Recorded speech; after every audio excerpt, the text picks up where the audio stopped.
Romanos capítulo 12, o versículo 1 ao versículo 3 diz assim: portanto nós também, tendo a nosso derredor tão grande nuvem de testemunhas, despojemo-nos de todo o peso do pecado que nos assedia.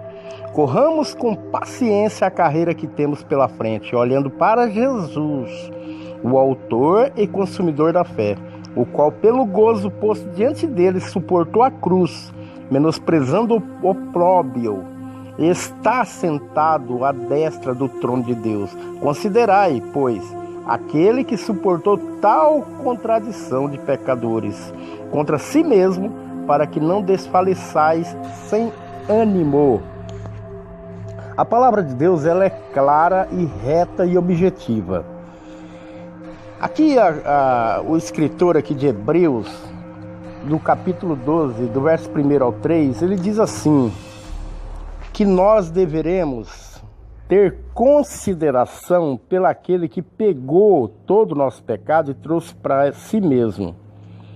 E pegou todos os pecadores e trouxe com ele. O que nós precisamos crer? É em Deus, na fé. E aqui o escritor de Hebreus está dizendo, no capítulo 12, 1, 3, para que nós olhamos para Jesus. Para que nós consideremos. Então ele pede aqui no versículo 2 do capítulo 12, para nós olhar no 3, para a gente considerar. Você compreende? Então não há um esforço que você possa fazer. Não há ninguém que possa te acusar. Não há nada mais a fazer, a não ser crer e ter fé. Nós temos que saber que nós temos que estar olhando para Jesus, não para o diabo, não para o pecado. Você compreende? Quando você vê uma pessoa que é religiosa, ela é determinante em um aspecto. E as pessoas que seguem a Jesus têm um outro aspecto, uma outra visão. Quando você segue a Jesus, você passa a ver um ser humano como seu próximo, como um semelhante de Deus, a qual Satanás e o diabo tanto gostaria de ser, né? Porque você sabe que nós temos 3 etapas. Temos as divindades, Deus lá no céu, e tem os anjos, e temos nós. Mas depois de Deus vem nós. Por quê? Porque nós somos a semelhança de Deus, ok? O diabo, ele gostaria de subir até as estrelas, até o mais alto céu, e tornar um semelhante de Deus. Esse era o desejo dele. Satanás, ele não é inimigo de Deus. Quem é Satanás para ser inimigo de Deus? Olha, esse é o nosso adversário, nosso. Por quê? Porque nós somos semelhantes de Deus, ele não é. Você compreende? Jesus, ele pede para nós não tirar o foco dele. Então, quando você tem um aspecto religioso, você olha um ser humano não pela semelhança que ele tem de Deus, e por ser o seu semelhante e o seu próximo. Não, você vê nele o quê? O pecado. Então você começa a reparar na pessoa, olha, ele fuma, olha, ela usa roupa curta, olha, ela dança, olha, ele usa droga, olha ela, olha, você está olhando o quê? O pecado. Você está olhando o quê? As transgressões. Você está olhando o quê? O próprio inimigo. Você não considera essa personalidade como uma personalidade de Deus, criatura de Deus, criação de Deus, e mais, uma semelhante a Deus. Então essa que é a diferença.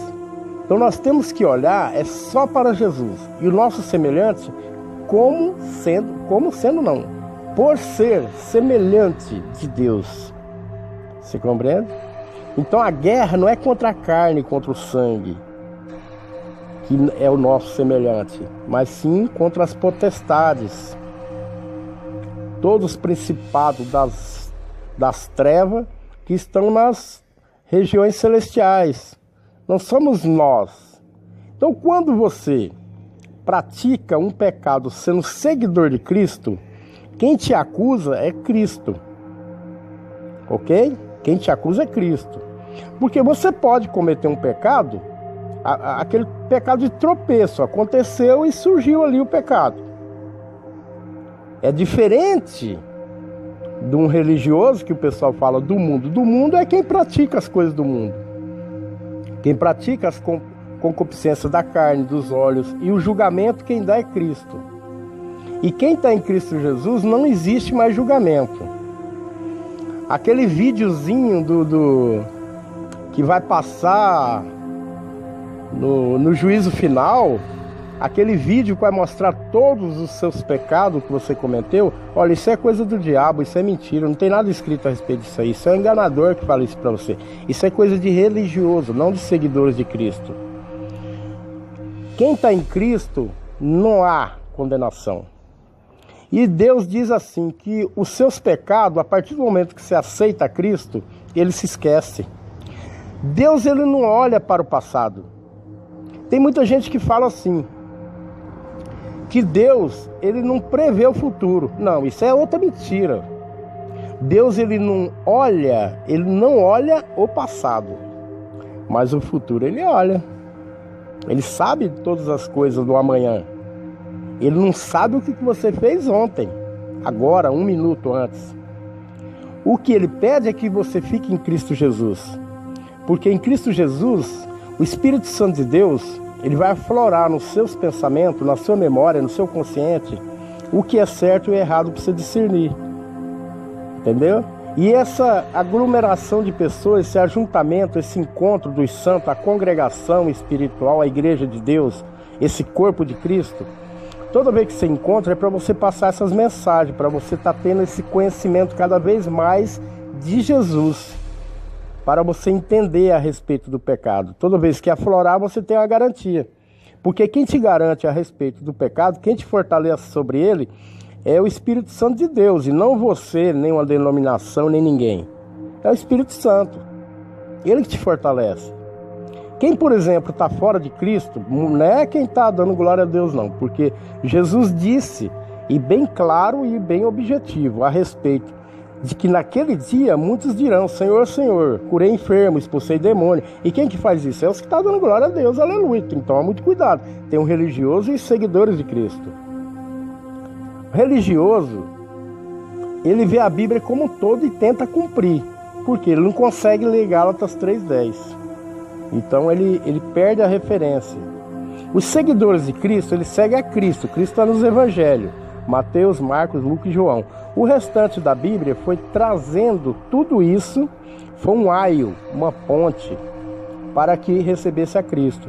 Porque Cristo, ele está vindo de Adão, lá de Gênesis 3:15. A promessa dada a Adão e Eva, e ali o Satanás, o diabo, a serpente, estavam ali junto também. E toda essa descendência vem sendo acompanhada e termina em Cristo. Cristo é o prometido, Cristo é o Messias, o Redentor, é o Salvador.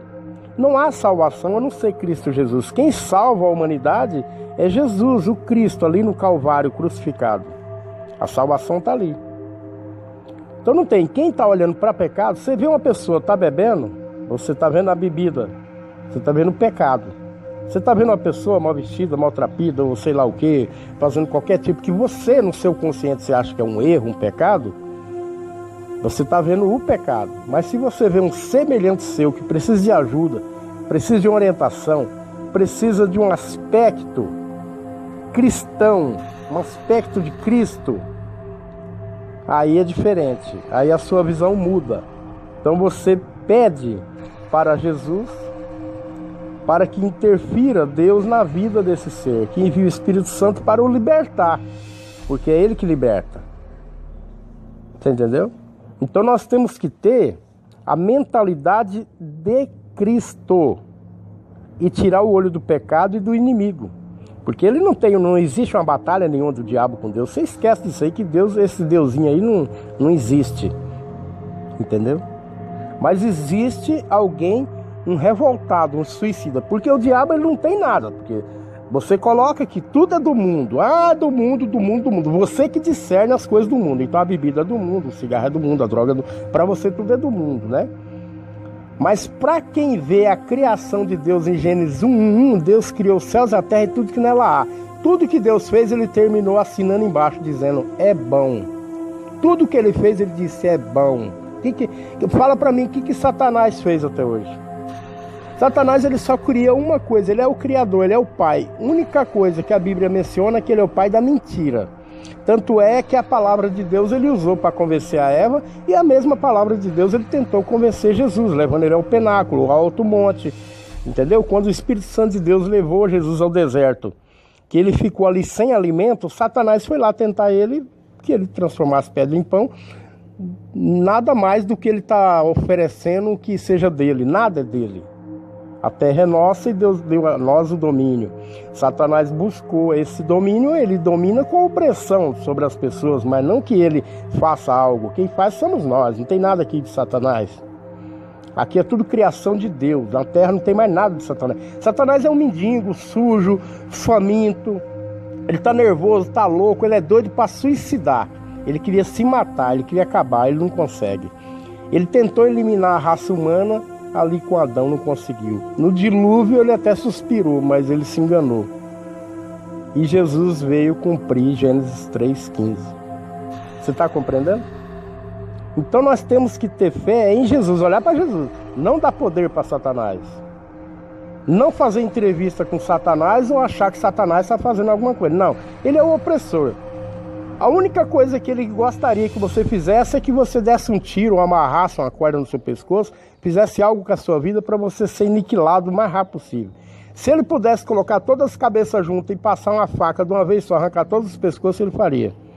Porque a finalidade de Satanás é única: matar, roubar e destruir. Tá entendendo? Paz e graça.